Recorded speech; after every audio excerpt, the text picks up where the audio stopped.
Doctor Who is a British television science fiction series, produced and screened by the British Broadcasting Corporation on their BBC One channel from 1963 to 1989 in its original form, with a new series launched in early 2005.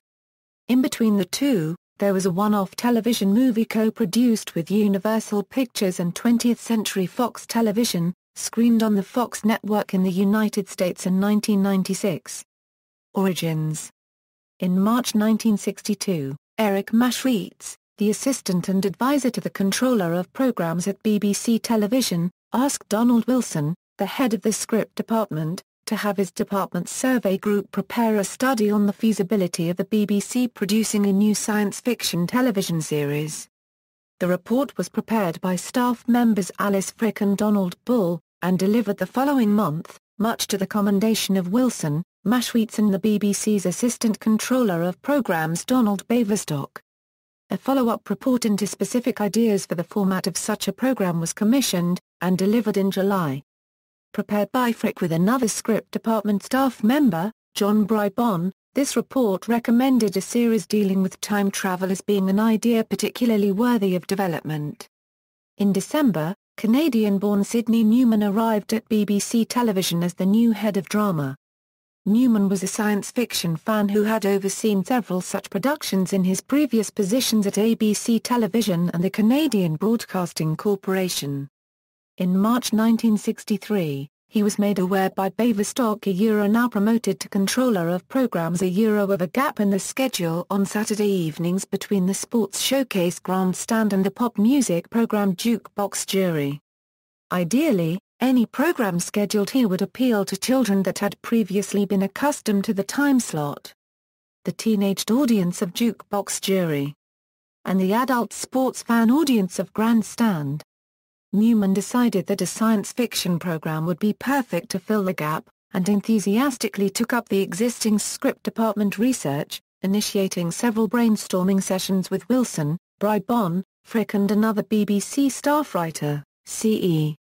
Bunny Webber. Wilson and Webber contributed heavily to the formatting of the program and its initial cast of regular characters, and co-wrote the program's first format document with Newman.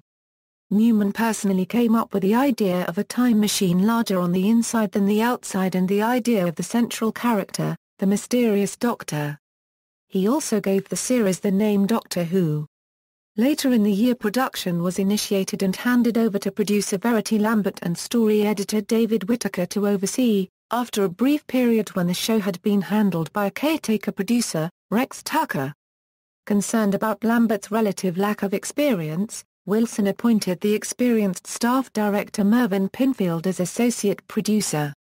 Australian staff writer Anthony Coburn also contributed, penning the very first episode from a draft initially prepared by Webber, and coming up with the idea that the time machine, the TARDIS, should externally resemble a police box. Doctor Who was originally intended to be an educational series, with the TARDIS taking the form of an object from that particular episode's time period. When the show's budget was calculated, however, it was discovered that it was prohibitively expensive to redress the TARDIS model for each episode. Instead, the TARDIS's chameleon circuit was said to be malfunctioning, giving the prop its characteristic police box appearance. The series' theme music was written by film and television composer Ron Grainer in collaboration with the BBC Radiophonic Workshop. While Grainer wrote the theme, it was Delia Derbyshire who was responsible for its creation, using a series of tape recorders to laboriously cut and join together the individual sounds she created with both concrete sources and square and sine wave oscillators. Grainer was amazed at the results and asked, "Did I write that?" When he heard it, Derbyshire replied that he mostly had. The BBC prevented Grainer from getting her a co-composer credit and half the royalties. This unusual creative situation was explained in the BBC documentary called Alchemists of Sound. The title sequence was designed by graphics designer Bernard Lodge and realized by electronic effects specialist Norman Taylor. 1960s. First Doctor after actors Hugh David and Geoffrey Bayldon had both turned down approaches to star in the series, Verity Lambert and the first serial's director Waris Hussein managed to persuade 55-year-old character actor William Hartnell to take the part of the Doctor. Hartnell was known mostly for playing army sergeants and other tough characters in a variety of films, but Lambert had been impressed with his sensitive performance as a rugby league talent scout in the film version of This Sporting Life, which inspired her to offer him the role. Hartnell's Doctor would initially be accompanied by his granddaughter Susan Foreman, originally to have been merely a traveling companion, but with a family tie added by Coburn, who was uncomfortable with the possible undertones the relationship could carry were they to be unrelated. They were joined in the first episode by two of Foreman's schoolteachers, Barbara Wright and Ian Chesterton, from contemporary 20th century England. This remained the lineup of the series for the entire first season, but over time the regular lineup would change regularly as the Doctor's various companions left him to return home, having found new causes on worlds they had visited and elected to stay there, or even occasionally being killed off. However, he would always quickly find new traveling companions. Such characters were used by the production team to relate the point of view of the viewers at home, asking questions and furthering the stories by getting into trouble. The first episode of the series, An Unearthly Child, had to be re-recorded owing to technical problems and errors made during the performance. During the days between the two tapings, changes were made to costuming, effects, performances, and the script. This second version of An Unearthly Child, the first episode of the very first serial, was transmitted at 5:15 p.m. on November 23, 1963, but due to both a power failure in certain areas of the country and the overshadowing news of U.S. President John F. Kennedy's assassination, it drew minimal comment and was repeated the following week immediately before the second episode. It was not until the second serial, The Daleks, that the program caught the imaginations of viewers and began to ingrain itself in the popular consciousness. This was primarily due to the Dalek creatures introduced in this story. Devised by script writer Terry Nation and designer Raymond Cusick, they were completely unhumanoid and like nothing that had been seen on television before. Lambert had in fact been strongly advised against using Nation's script by her direct superior Donald Wilson, but used the excuse that they had nothing else ready in order to produce it. Once it was clear what a great success it had been, Wilson admitted to Lambert that he would no longer interfere with her decisions as she clearly knew the program better than he did. Hartnell's Doctor was not initially paternal or sympathetic. He described himself and Susan simply as wanderers in the fourth dimension. He was cantankerous, bossy and occasionally showed a streak of ruthlessness. However, the character mellowed as he grew closer to his companions, and he soon became a popular icon, especially among children who watched the series. This alteration in the portrayal of the Doctor began during the fourth serial, Marco Polo. The Doctor's role was minimal during episode 2, and from the later episodes his portrayal of the character mellowed considerably. The program became a great success, frequently drawing audiences of 12 million or more, and the Daleks came back for several return appearances. Whittaker left the show early in the second season, being briefly replaced by Dennis Spooner, who in turn was replaced by Donald Tosh at the end of the season. Pinfield also left halfway through the season due to poor health, but was not replaced. By the time of the third season in 1965, however, some difficulties were beginning to arise. Lambert had moved on, to be replaced as producer by John Wiles, who did not have a good working relationship with Hartnell. The lead actor himself was finding it increasingly difficult to remember his lines as he was suffering from the early stages of the arteriosclerosis that would later cause his death. Wiles and Tosh came up with a way of writing Hartnell out in the story The Celestial Toymaker, by having the Doctor made invisible for part of the story, intending that when he reappeared he would be played by a new actor. However, Wiles was forbidden to replace Hartnell by the new head of serials, Gerald Savory. Wiles had also hoped to make other bold changes, such as introducing a companion with a Cockney accent, and resigned shortly afterwards, with Tosh also resigning on principle. By 1966, however, it was clear that Hartnell's health was affecting his performances, and that he would not be able to carry on playing the Doctor for a long period of time. By this point Savory had moved on as head of serials and his successor, Sean Sutton, was more agreeable to change, allowing Wiles' replacement, Innes Lloyd, to make many of the very changes that Wiles had been barred from. Lloyd discussed the situation with Hartnell and the actor agreed that it would be best to leave, although later in life he would claim that he had not wanted to go. Second Doctor Lloyd and story editor Jerry Davies came up with an intriguing way of writing the First Doctor out as he was an alien being. They decided that he would have the power to change his body when it became worn out or seriously injured, a process that was called renewal, but would later become known within the mythology of the series as regeneration. Whereas Wiles had intended to replace Hartnell with another actor but playing the same character, Lloyd and Davies elected to change the entire personality and appearance of the Doctor. They cast actor Patrick Troughton, who first appeared in November 1966 after the changeover from Hartnell had been seen at the end of the story The 10th Planet.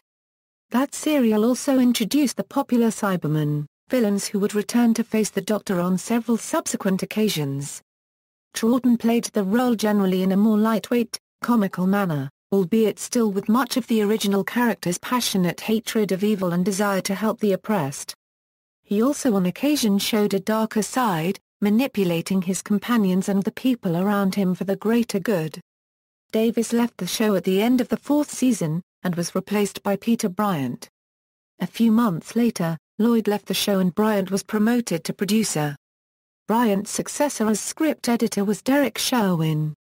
Troughton remained in the part for 3 seasons until 1969, eventually tiring of the workload of starring in a regular series.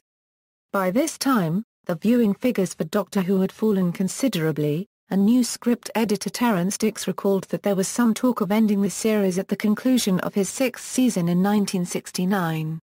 The series' budget was also increasingly strained by the cost of exotic sets, costumes and props every time the Doctor visited a new setting, and so Bryant and Sherwin came up with the idea of reducing the cost of the series by setting all of the adventures on Earth, with the Doctor to act as the scientific advisor to an organization called UNIT, the United Nations Intelligence Task Force, charged with defending the Earth from alien invasion.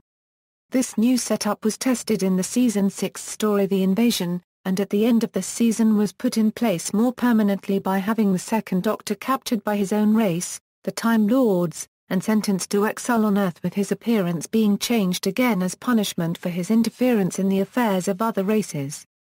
Thus Doctor Who ended its 6th production block, and its black and white era. From then on, in common with other British television programmes, it was produced in colour. 1970s. Third Doctor . Sherwin's first choice to replace Troughton was actor Ron Moody, star of the musical Oliver. But when he turned the part down, comic actor John Pertwee, another candidate from Sherwin's shortlist, was cast instead. Sherwin had hoped that Pertwee would bring much of his comic acting skill to the part, but he was keen to establish himself as a serious dramatic actor as well as a comedian. Although some lighter touches were visible throughout Pertwee's era, he essentially played it very straight, and not at all as Sherwin had envisioned. Pertwee's Doctor was more action-oriented than his predecessors, and the producers allowed Pertwee to indulge his love of riding various vehicles during his tenure, including motorcycles, hovercraft, the so-called Womobile, and the Doctor's vintage roadster, Bessie. Sherwin stayed only to oversee the first story of the 7th season. Spearhead from Space was the first Doctor Who story to be made in colour and due to industrial action in the Electronic Studios the only example of the original series to be made entirely on film. Thereafter, he moved on to work on the series Paul Temple, and was replaced by director Barry Letts after another regular director on the show, Douglas Camfield, had turned down the job. The 7th season, at 25 episodes, was shorter than any before, and established a pattern of Doctor Who seasons being between 20 and 28 episodes in length, one that would last until the middle of the 1980s. However, although the new format of the Doctor being stuck on Earth has proved popular enough to save the programme from cancellation, neither Letts nor his script editor Terence Dix were particularly keen on the idea, and from the 8th season onwards sought reasons for the Doctor to be able to travel in time and space again, eventually having the Time Lords grant him full freedom at the conclusion of the 1973 10th anniversary story, The Three Doctors, a serial which also featured guest appearances from Troughton and Hartnell, the latter in a restricted role due to his poor health.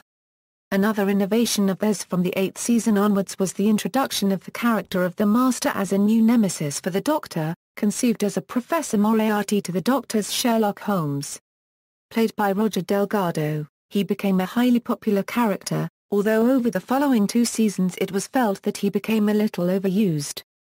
Delgado and the production team eventually agreed that he should be written out during the 11th season by killing the character off, with some ambiguity as to whether or not he had died to save the Doctor.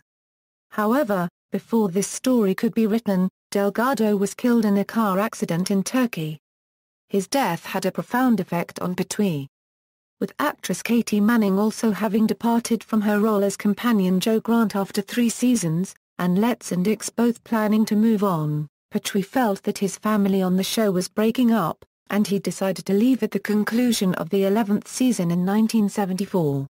According to Elizabeth Sladen in an interview on the DVD release of Invasion of the Dinosaurs, Pertwee asked for a substantially increased fee for another year on the series, that he was turned down and subsequently resigned from the role. Fourth Doctor Although Letts and Dix were both planning on leaving at the end of the same season, it was they who worked closely on recasting the role of the Doctor, in preparation to hand over to their successors, producer Philip Hinchcliffe and script editor Robert Holmes, who had been a long-time writer for the program. Letts had intended to cast an older actor as the Fourth Doctor, to hark back to Hartnell's portrayal in the 1960s, but after a long search he eventually selected Tom Baker, who was suggested to him by the incoming head of serials, Bill Slater. Baker was only 40 years old, almost 15 years Pertwee's junior, but despite not being the type of actor Letts had originally been looking for, he went on to become arguably the most popular and best remembered to play the role. He starred in the series for 7 years, longer than any of his predecessors or successors, and during his time on the program Doctor Who enjoyed a consistent run of popular success and high viewing figures. Baker's Doctor was a more eccentric personality, at times passionate and caring, but at other times aloof and alien. This ambivalence was a deliberate choice by Baker, in an attempt to remind the viewers that the Doctor was not human, and therefore had non-human characteristics. Under the control of Hinchcliffe and Holmes, who took over from the beginning of the 12th season, Doctor Who became a much darker program, with the pair being heavily influenced by Hammer Films' successful horror film productions and other Gothic influences. Their era achieved the highest viewing figures and is frequently praised by fans as a highly successful one, with many serials from that period remaining fan favourites. However, the BBC received complaints from Mary Whitehouse of the National Viewers and Listeners Association, that the programme was unfit for children and could traumatise them. While the BBC publicly defended the programme, after 3 seasons Hinchcliffe was moved on to the adult police thriller series Target in 1977, and his replacement, Graham Williams, was specifically instructed to lighten the tone of the storylines. After staying on during the 15th season under Williams for a brief handover period, Holmes also left the programme, and his replacement, Anthony Reed, worked with Williams, who was told to create a less violent and more humour-based approach, much to Baker's liking. The actor now felt very possessive of the part and frequently argued with directors over his inclusion of ad-libbed lines, but he was extremely pleased when the levity of the show increased even further after the departure of Reed and the hiring of Douglas Adams as script editor for season 17 in 1979. Some fans have criticized Adams for introducing too much of the sort of humorous content that served him well in The Hitchhiker's Guide to the Galaxy. However, others consider some of Adams' scripts to be among the series' high points, with City of Death being the primary example. Season 17 saw the show garner its highest ever viewing figures during the ITV network strike, with estimates of between 16 and 19 million viewers for episodes of the Williams and Adams pen story City of Death. However, there were also problems. Director Alan Bromley left the production towards the end of the story Nightmare of Eden due to frustrations at the technicalities of production and arguments with Baker, leaving Williams to oversee completion of the story. Rampant inflation in the television industry was squeezing the series, with the budget much reduced in real terms from where it had been under Hinchcliffe. The scheduled final story of the season, Adam's Own Shudder, was abandoned midway through recording due to industrial action, and the season finished, after just 20 episodes, in January 1980. Williams and Adams both departed at the end of the season, Williams because he had had enough of the program after 3 seasons in charge, and Adams to concentrate on his increasingly successful Hitchhikers franchise. Williams recommended to the head of series and serials, Graham MacDonald, that he be replaced by his production unit manager, John Nathan Turner. Although MacDonald agreed with the principle of appointing someone familiar with the workings of the show, he first offered the job to Nathan Turner's predecessor George Galaxio, who after leaving Doctor Who in 1977 had already gained experience as a producer on the BBC Scotland drama The Omega Factor. However, Galaxio turned the role down, and MacDonald offered it instead to Nathan Turner, who accepted, and became the new producer. 1980s. John Nathan Turner era As Nathan Turner was a new producer and a restructure of the drama department meant that MacDonald would not be able to offer the direct support that had been available to previous producers. The latter appointed Barry Letts to return to the series as executive producer and oversee Nathan Turner's initial season working on the series. Letts had, in fact, been offering unofficial advice and comment to Graham Williams for some time beforehand.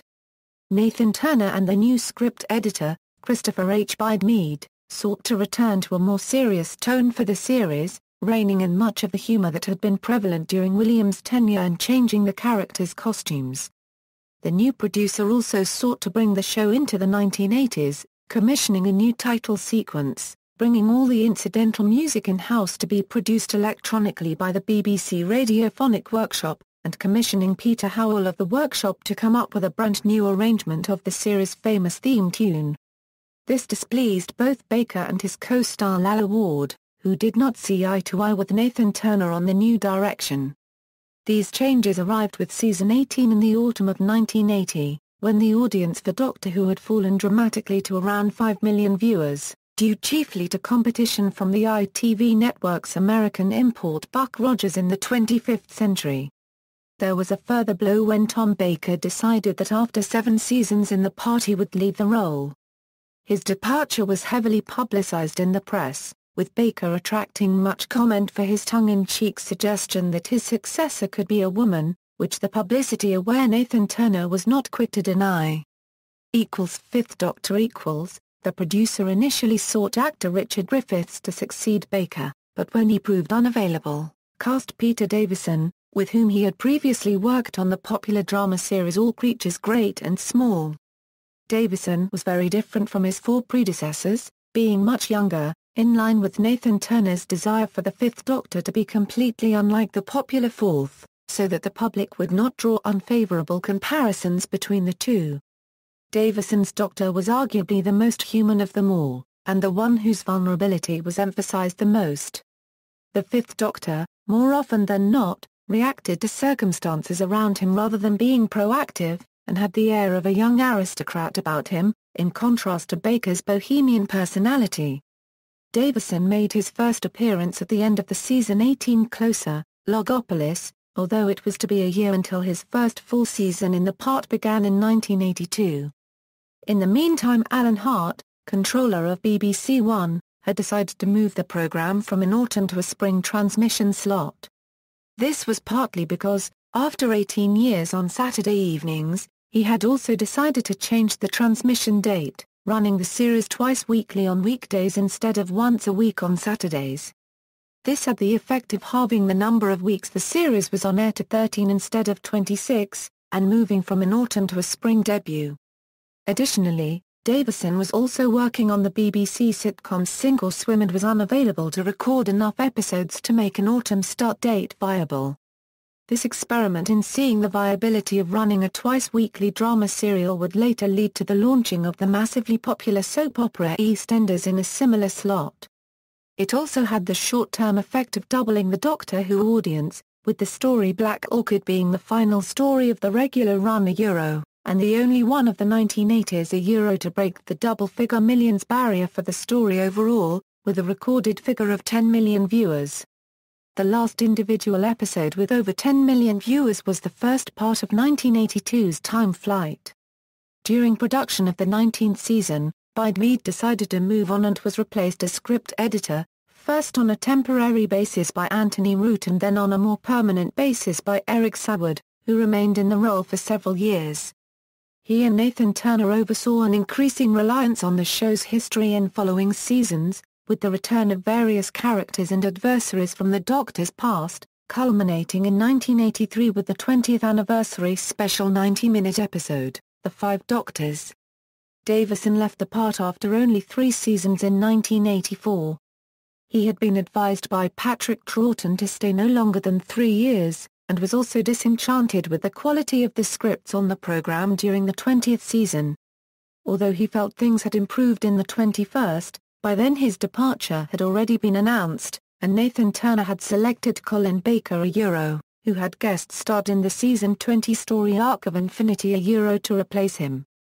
Colin Baker became the 6th Doctor on screen in March 1984 at the conclusion of Davison's final story, The Caves of Androzani.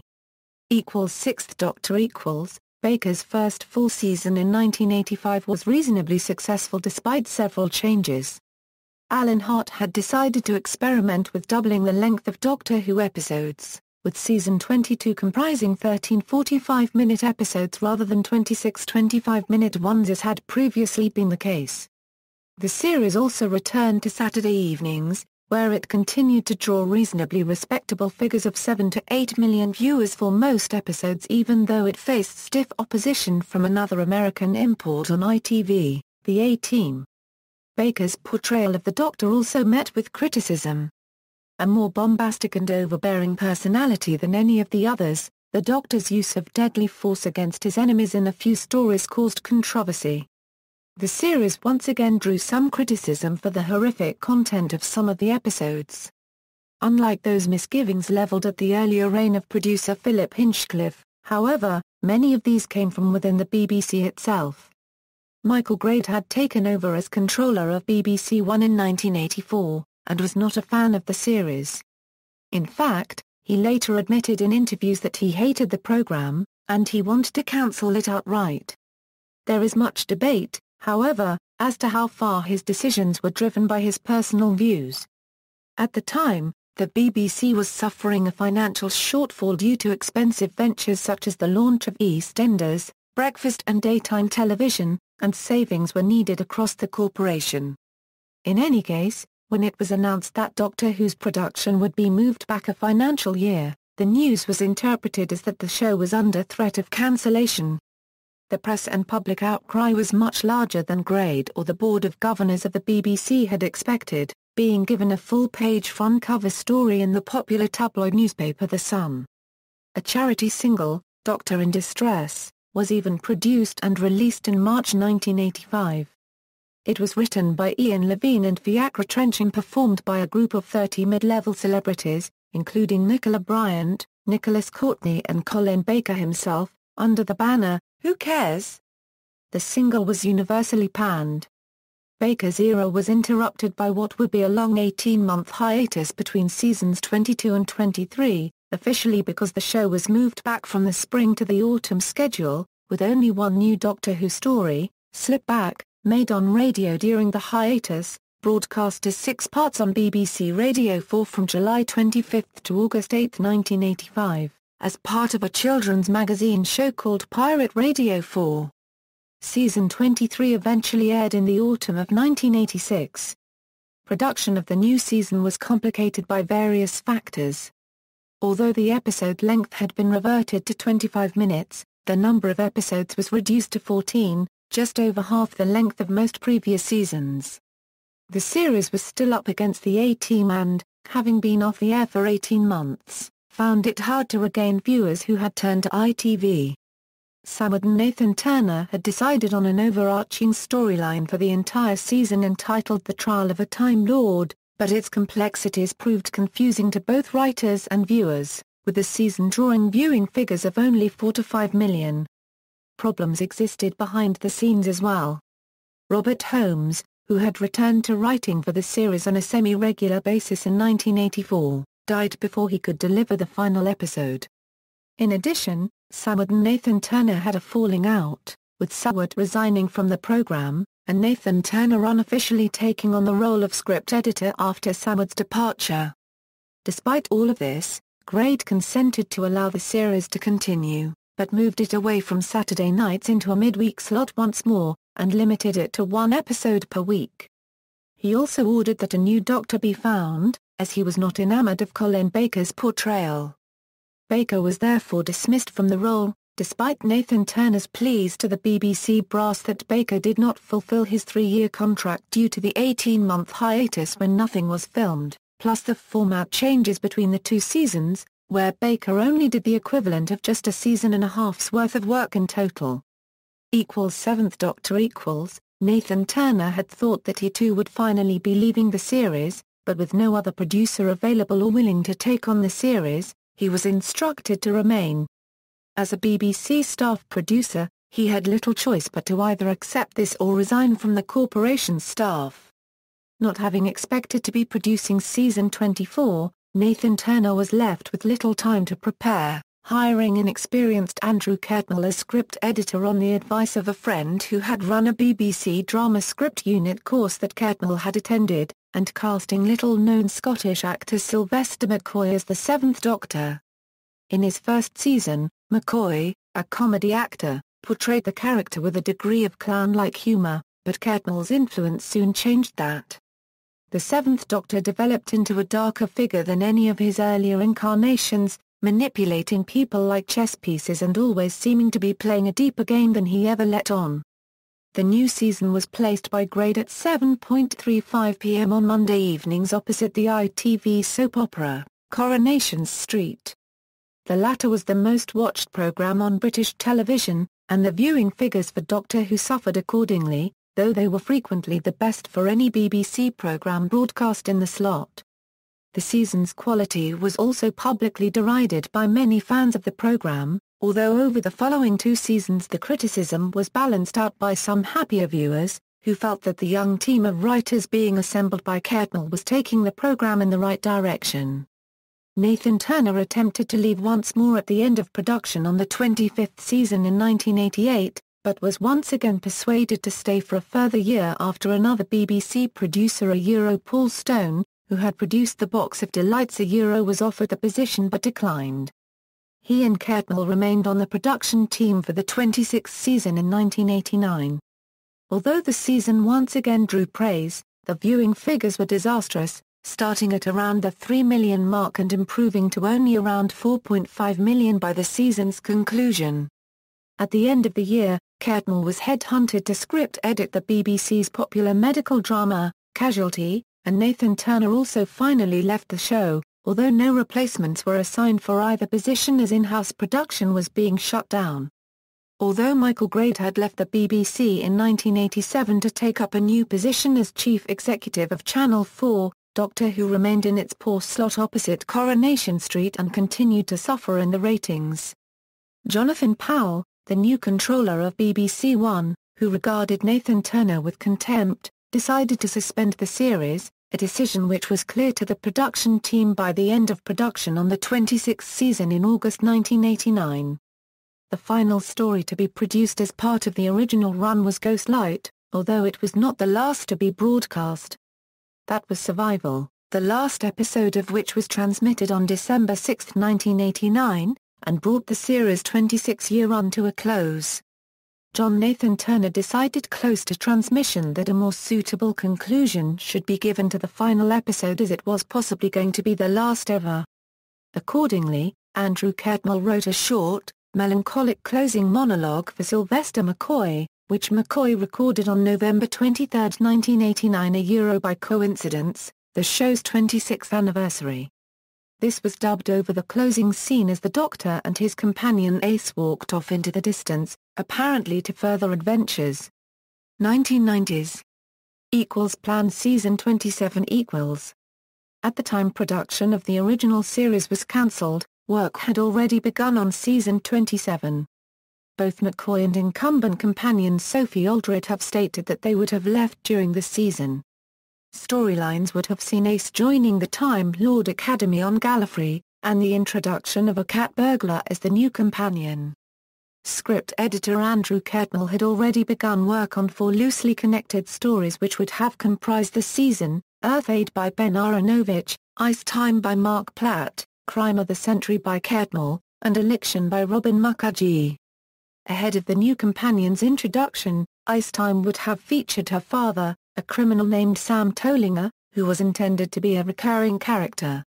Election would have seen the Doctor going insane after facing a psychic enemy, with mental rather than physical strain being the cause of his regeneration at the end of the season.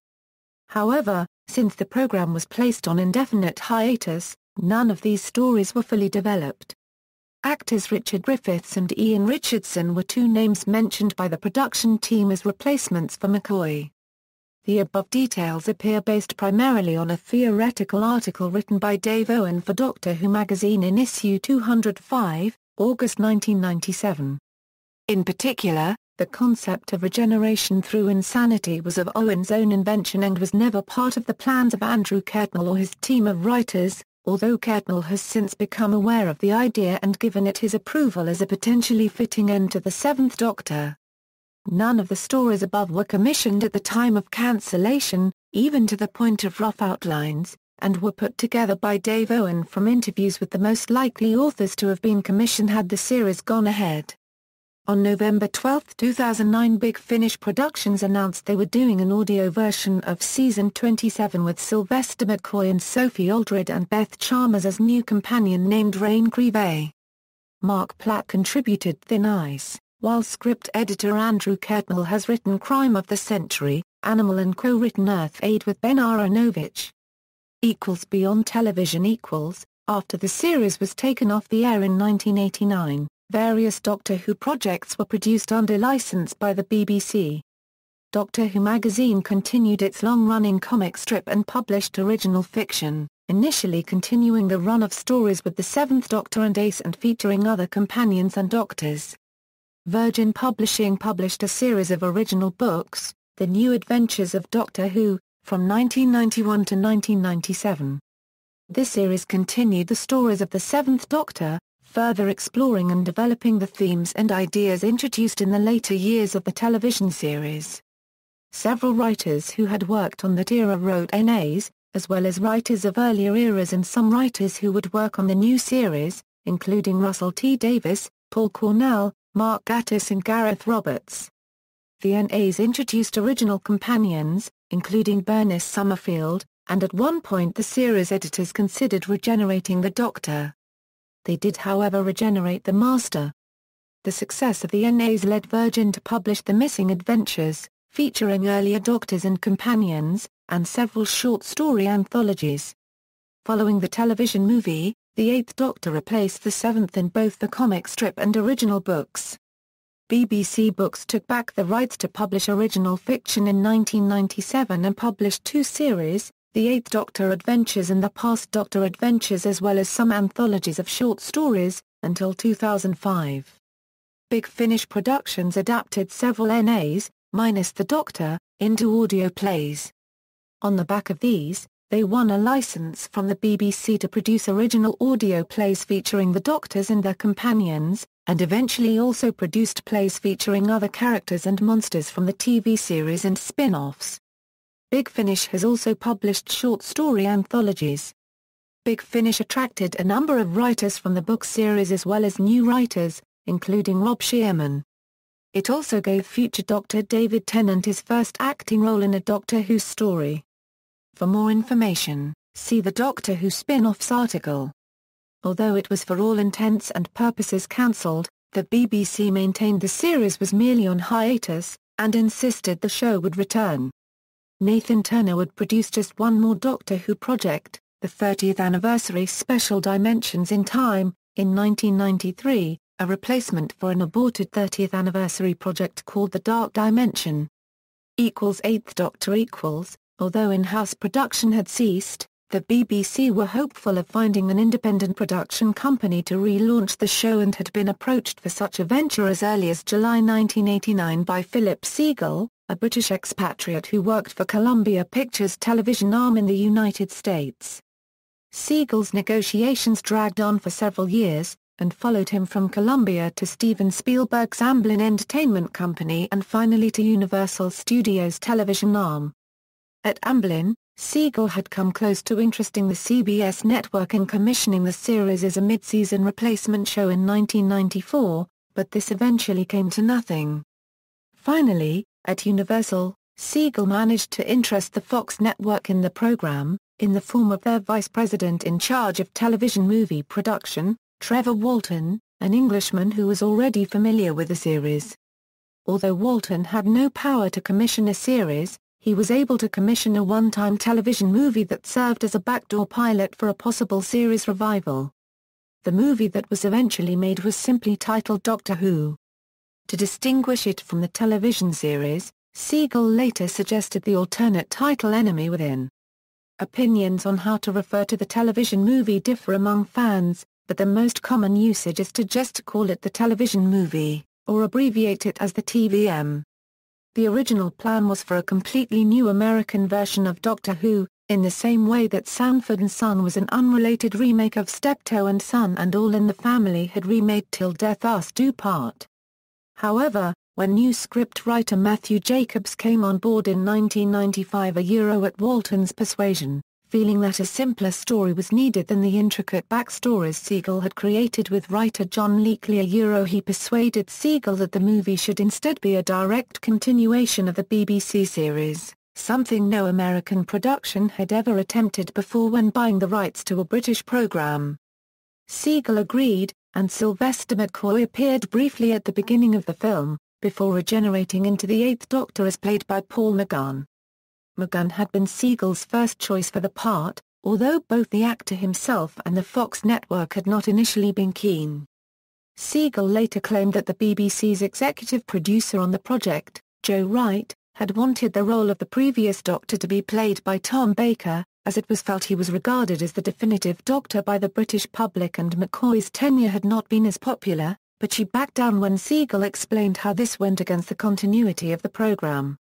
Segal also had to fight to retain the familiar Doctor Who theme. Composer John Dibney wanted to write a new piece, but was convinced to create a rearrangement of Ron Grainer's composition, although Grainer did not receive screen credit for his work. A further tie to the BBC series was the use of the logo used from 1970 to 1973 during the Jon Pertwee era. This logo subsequently became the official franchise logo until it was replaced in 2004. Although it still appears on all merchandise featuring any of the original series Doctors. Transmitted on the Fox network on May 14, 1996 and on BBC One 13 days later although actually having debuted on City TV in Toronto, Canada, the film having been shot in Vancouver, on May 12 the production drew only 5.5 million viewers in the United States, although it was far more successful in the UK with 9 million viewers. One of the top 10 programs of the week. McGann's Doctor was a combination of boyish glee and wonder at the universe with occasional flashes of an old soul in a young body, and was well received by fans, even if the reactions to the television movie were mixed. However, in spite of the success and popularity of the film in the UK, the disappointing US viewing figures led Fox to decline to commission a series. With no broadcast network attached in the United States, Universal could not produce a series for the BBC alone. Indeed, it would have been cheaper for the BBC to make a new series themselves rather than pay for a series with no production partner. Thus plans for a new series were scrapped, with no new production looking likely as the decade came to an end. Back to the BBC. Following the 1996 television movie, Universal retained some rights to produce new Doctor Who stories, but without a broadcaster attached, they allowed those rights to expire. Full production rights therefore reverted to the BBC in 1997. Little happened at the BBC regarding new Doctor Who production until the following year, when producer Mal Young arrived at the corporation's in-house production arm as head of continuing drama series. Young was keen on reviving the program, and this interest was shared by the then controller of BBC One, Peter Salmon. Tony Wood, a producer in Young's department, who previously worked at Granada Television, recalled his former colleague Russell T. Davies' enthusiasm for the program and recommended him to Young as someone who might make a good writer of a new version. Davies had recently written for the Granada dramas The Grand and Touching Evil for the ITV network, and earlier in the decade had worked for the BBC, writing the well-received children's science fiction serial Century Falls and Dark Season, which itself contained many Doctor Who-influenced themes.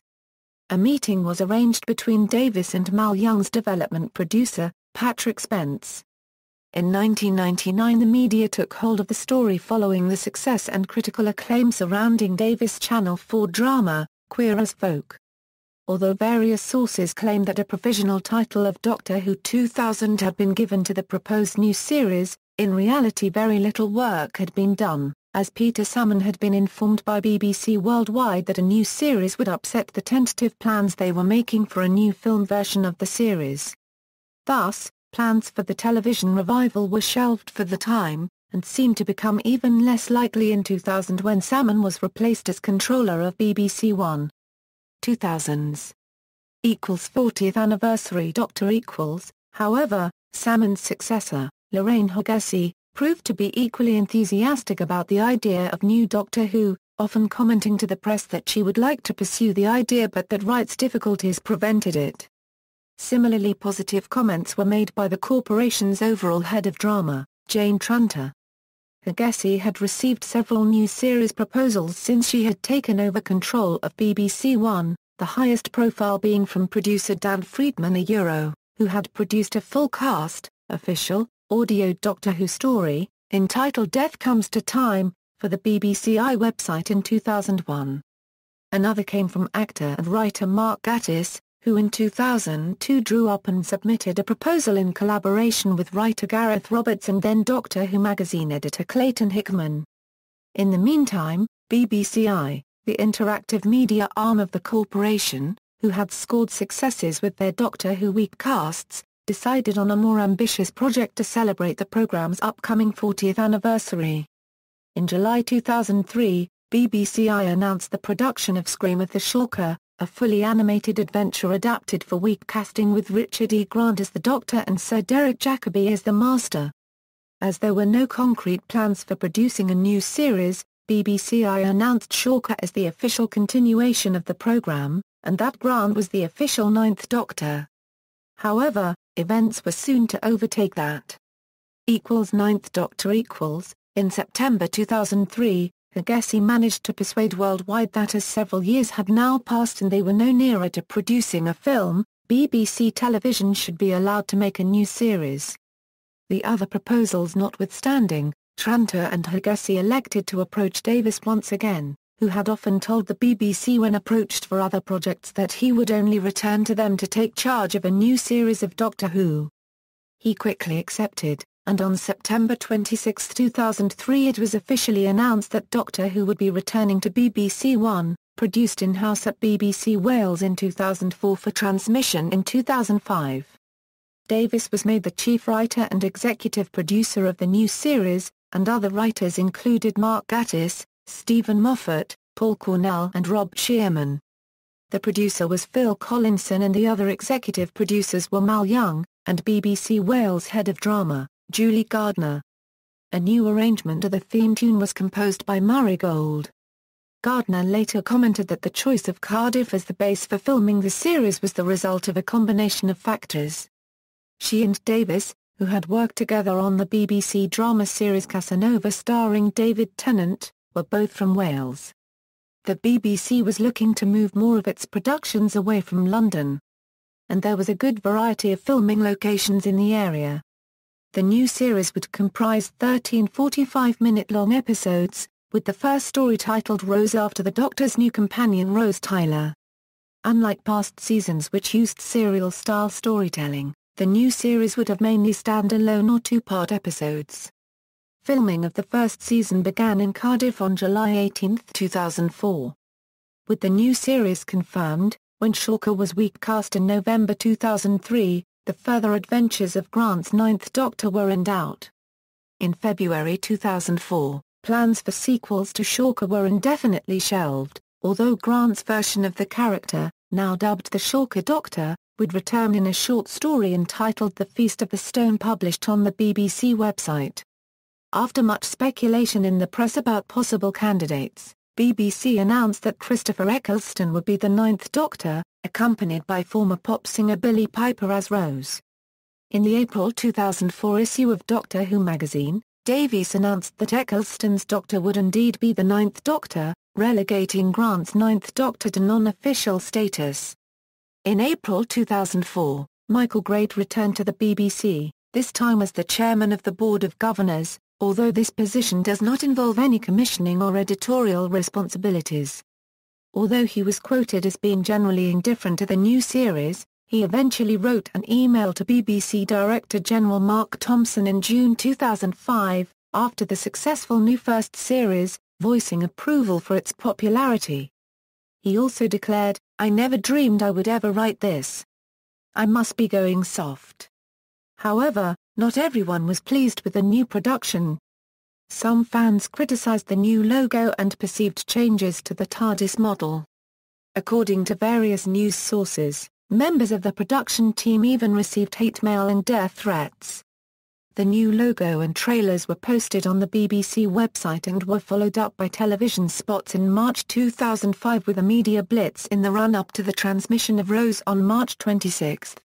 An employee of a third-party company associated with the Canadian Broadcasting Corporation leaked a rough cut of the premiere on the Internet. The leak attracted much media attention and discussion amongst fans. Advance reviews in the British media were generally positive.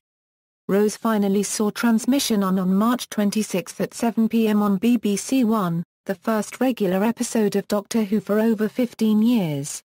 To complement the series, BBC Wales also produced Doctor Who Confidential, a 13-part documentary series with each episode broadcast on BBC Three immediately after the end of the weekly instalment on BBC One. Rose received average overnight ratings of 9.9 million viewers, peaking at 10.5 million. The final figure for the episode, including video recordings watched within a week of transmission, was 10.81 million, number 3 for BBC One that week and number 7 across all channels. The success of the launch saw the BBC's head of drama Jane Tranter confirming on March 30 that the series would return both for a Christmas special in December 2005 and a full second series in 2006. The series was well received by both critics and the public. The 2005 TV Choice TV Quick Award went to Eccleston for Best Actor, and Doctor Who was nominated for Best Series. Eccleston, Piper, and Doctor Who were all winners in their categories at the UK's National Television Awards, announced on October 25, 2005. Although not as prestigious as the British Academy Television Awards, they are the highest-profile UK television awards voted on by members of the public. The series did go on to win 2 BAFTA awards in May, including the Best Drama Series category. Due to an initial lack of interest by networks in the United States, Doctor Who debuted on the Sci-Fi Channel on March 17, 2006, 1 year after the Canadian and UK showings. Although the new series clearly continues the storyline of the original with Eccleston identified in publicity materials as the Ninth Doctor, and the appearance of original series elements such as Unit and Sarah Jane Smythe the BBC is officially treating the series as a new programme, calling the 2005 season Series 1. This has led to controversy between fans who wish to follow the BBC's numbering and those who consider the 2005 series to be Season 27. Concurrent with the new series, BBC Books revamped its line of Doctor Who original fiction, retiring for now its Eighth Doctor and Past Doctor paperback line and launching a new series of hardback novels featuring the 9th and, later, 10th and 11th Doctors. 10th Doctor hours after the announcement of a second series, tabloid newspapers The Sun and the Daily Express reported that Eccleston had quit the series. Eccleston then apparently released a statement through the BBC, saying that he would be leaving the role at Christmas for fear of being typecast. Fan reaction to the news ranged from disappointment to irritation to outright anger. Some did point out, however, that the series is uniquely suited to deal with cast changes. The number of angry postings on the popular Outpost Gallifrey fan forum was enough for Sean Lyon, the owner of the website, to close down the forum for 2 days to allow tempers to cool. Speculation arose as to how long the production team had been aware of Eccleston's decision. Eventually, it transpired that the departure had been planned and the scripts written to accommodate Eccleston's departure, but it was not meant to have been announced until after the first series had concluded. The BBC said that they had falsely attributed the statement to Eccleston, and released it in violation of an earlier agreement not to reveal his departure publicly. The statement had been made after journalists made queries to the press office. On April 16, 2005, the BBC confirmed that David Tennant would be the 10th Doctor. The regeneration from Eccleston to Tennant took place in The Parting of the Ways, the season finale. Tennant and Piper next starred in a 7-minute mini-episode for Children in Need. Tennant's first full story as the Doctor was the 2005 Christmas special, The Christmas Invasion, and Piper joined him for the whole of Series 2. At a BAFTA screening of The Parting of the Ways, the finale of the 2005 series, on June 15, 2005, Jane Tranter announced that both a second seasonal episode and third series of Doctor Who had been commissioned. Piper left the program at the end of Series 2, and a new companion, Martha Jones, joined Tennant at the start of Series 3 on March 31, 2007. Series 2 aired in the UK and US in 2006, and finished airing in Canada on February 12, 2007.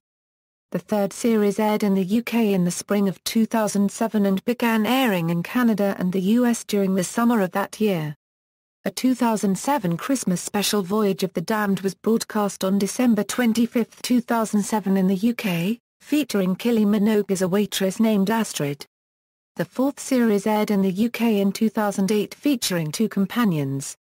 Donna Noble, who first appeared in The Runaway Bride, and Martha Jones, who returned to the series for 5 episodes of Series 4. Billie Piper also returned to the show to reprise her original role as Rose Tyler. Following broadcast of the third series, the BBC announced that the show would not return as a weekly series in 2009, due to a number of factors. Instead, 4 specials would be broadcast in 2009, with a full series returning in 2010. It was later announced that when the full series returned in 2010, Tennant would no longer be the Doctor. Playing the role would be the 26-year-old actor Matt Smith. The return of Doctor Who has led to the BBC launching a number of spin-offs and related programmes. The first of these was the behind-the-scenes series Doctor Who Confidential, which began airing on BBC Three in conjunction with the 2005 series and returned for a new set of episodes in 2006. Each episode focuses on elements of that week's Doctor Who episode, and the series has continued alongside all stories since 2005. In 2006, the first full Doctor Who spin-off series, Torchwood, debuted on BBC Three. It did not air in the United States until BBC America debuted it in September 2007, while the Canadian CBC aired it in October 2007. A second behind-the-scenes series, Totally Doctor Who, which aired on BBC One, also debuted in 2006. After the appearance of Sarah Jane Smith in the 2006 episode School Reunion, it was announced that Elizabeth Sladen would reprise the role in a new series entitled The Sarah Jane Adventures, the first episode of which aired on BBC One on January 1, 2007, followed by its debut as a weekly series in September 2007. Following Sladen's death, the programme came to an end after its 5th series in autumn 2011. Yet another spin-off series, K9, was announced for 2007, but this series is not being produced by the BBC. In addition, Tennant and Agyeman provided voice acting work for The Infinite Quest, an animated serial that aired as part of the 2007 series of Totally Doctor Who. 2010s. 11th Doctor On May 20, 2008 it was announced that Russell T. Davies would step down as executive producer and head writer of Doctor Who in 2009. Stephen Moffat was confirmed as his replacement. On October 29, 2008, during his acceptance speech via live feed at the National Television Awards, David Tennant publicly announced his intention to exit the series at the end of the 2009 specials, making way for a new actor to portray the 11th incarnation of the Doctor in the 2010 series. 26-year-old actor Matt Smith was announced as his successor in a special edition of Doctor Who Confidential, broadcast on BBC One on January 3, 2009. Production on Moffat and Smith's first series began in July 2009, and the first episode was broadcast on April 3, 2010. The new series was accompanied by a new logo, unveiled on October 6, 2009, and a new title sequence. The series featured a completely redesigned TARDIS interior, a slightly altered TARDIS exterior, and a new companion Amy Pond portrayed by Karen Gillan. Gillan was joined on a recurring basis by Arthur Darvill, playing Amy's boyfriend Rory Williams, and Alex Kingston as the mysterious River Song. The 11th Doctor's first series concluded on June 26, 2010 with transmission of the series finale The Big Bang, followed by another Christmas special, A Christmas Carol, and a pair of comic relief mini-episodes, Space and Time, broadcast on March 18, 2011. A second full series of 13 episodes was commissioned for 2011, with Smith and Gillan both returning as the Doctor and Amy respectively. The series was broadcast in two halves, with the first 7 episodes broadcast between April and June 2011, and the final 6 beginning on August 27, 2011. With the new series, Darvill was upgraded to series regular and full-time companion as Rory, and Kingston continued to appear on a recurring basis as River Song. Due partly to budget restrictions at the BBC, the expected 2012 series, Smith's Third, was split into 5 episodes transmitted from September 2012 and a further 8 transmitted from April 2013, with the now traditional Christmas special between these two groups of episodes. The advent of the show's 50th anniversary in November 2013 meant that instead of starting to film an 8th series, the BBC started work on a feature-length special, to be transmitted on November 23, 2013, the precise date of the show's 50th anniversary. As well as being made in 3D for presentation at selected cinemas, the episode was also announced to be co-starring David Tennant and Billie Piper, reprising their roles of the 10th Doctor and Rose, though ultimately Billie Piper played the Moment, a Gallifreyan weapon that took the form of Rose. Smith stepped down as the 11th Doctor, with his last episode being the 2013 Christmas special. On August 4, 2013, in a live TV special, Peter Capaldi was revealed as the 12th Doctor. 12th Doctor It was announced on August 4, 2013 on a live BBC special entitled Doctor Who Live, The Next Doctor, that Peter Capaldi would portray the 12th incarnation of the Doctor in Doctor Who. During his appearance in the special, he said that he had been a fan of the series. A letter that he wrote to the Radio Times at the age of 15 about the show was read aloud. Capaldi had already appeared in the series' 4-episode The Fires of Pompeii as Caecilius, the father of the A family that the Doctor saves from the eruption of Mount Vesuvius. He had also appeared in Torchwood, Children of Earth as the civil servant John Frobisher. Footnotes. References. Books magazines External links, official bbc.co.uk Doctor Who site, Doctor Who Cuttings Archive, A history of Doctor Who in press and media cuttings and articles from the 1960s onwards. A brief history of time production history site, A history of the Doctor Who theme, Russell T. Davies, The Guardian, June 13, 2005, Alien Resurrection,